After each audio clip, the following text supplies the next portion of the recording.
Nama saya adalah Soekarno. Lahir di Surabaya pada 6 Juni 1901 dengan nama Kusno. Saya adalah anak dari Raden Sukemi Sosrodihardjo dan Ida Ayu Nyomanrai. Karena sering sakit, saya mengganti nama menjadi Soekarno saat berumur 11 tahun. Nama itu diambil dari seorang tokoh dalam kisah Baratayuda.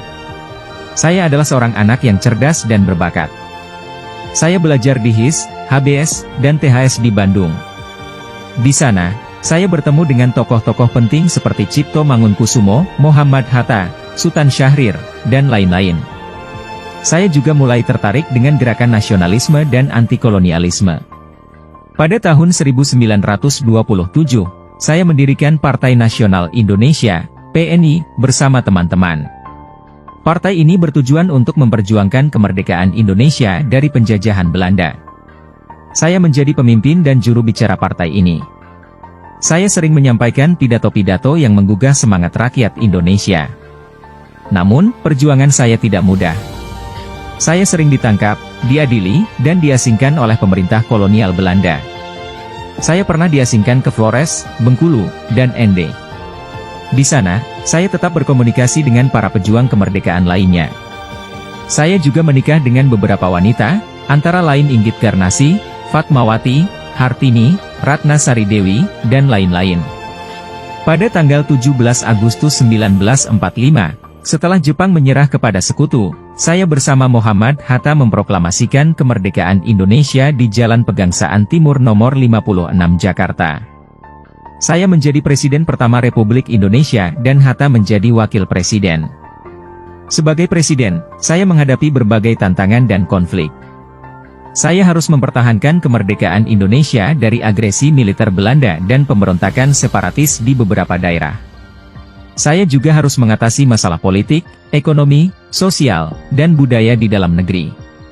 Saya mengembangkan konsep Nasakom, nasionalis agama komunis, demokrasi terpimpin, Manipol Usdek, Manifesto Politiku D 1945, sosialisme, ekonomi terpimpin Indonesia sentris kepribadian Indonesia, Trisakti, berdaulat politik berdiri sendiri ekonomi berkepribadian budaya, dan Ganyang Malaysia.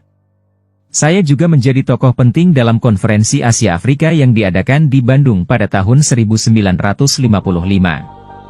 Saya mendukung perjuangan rakyat Vietnam, Palestina, Aljazair, dan negara-negara yang masih dijajah. Namun, pada tahun 1965 hingga 1966, terjadi peristiwa yang mengguncang Indonesia. Sebuah gerakan yang dikenal sebagai Gerakan 30 September atau G30S, PKI melakukan percobaan kudeta dengan membunuh 6 jenderal Angkatan Darat. Saya dituduh terlibat dalam gerakan ini oleh sebagian kalangan militer dan politik. Soeharto, yang saat itu menjadi Panglima Angkatan Darat, mengambil alih kekuasaan dari Soekarno dengan mengeluarkan surat perintah 11 Maret 1966, Super Semar. Soeharto kemudian membubarkan PKI dan menangkap, menyiksa, dan membunuh jutaan orang yang diduga simpatisan PKI.